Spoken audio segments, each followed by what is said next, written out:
Donald Trump, comme il a perdu l'élection, il veut gagner la période post-électorale. Et notamment de deux manières.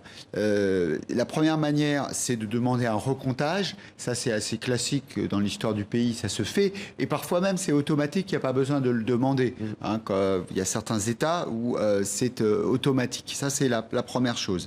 Et puis, la deuxième chose, c'est qu'il demande à ce que soit invalidé un certain nombre de bulletins. Les bulletins arrivés par la poste. Donc là, c'est quand même un peu plus particulier parce que quand vous avez moins de bulletins que l'adversaire, dire je vais essayer de vous en piquer une partie pour les supprimer, ça c'est un petit peu plus particulier. Alors, qu'est-ce qu'il a dit? Il a dit ça va se jouer devant la Cour suprême. Là, il faut dire quand même un mot là-dessus, parce que là, tout le monde parle que de ça. Ouais.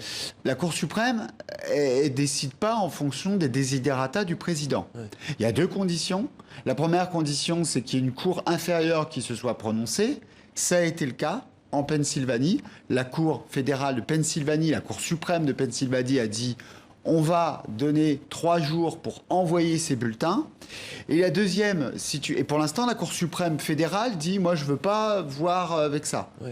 Sauf que si la Pennsylvanie devient cruciale, alors oui, la Cour suprême pourrait se dire ça m'intéresse, je vais regarder ce qui s'y passe.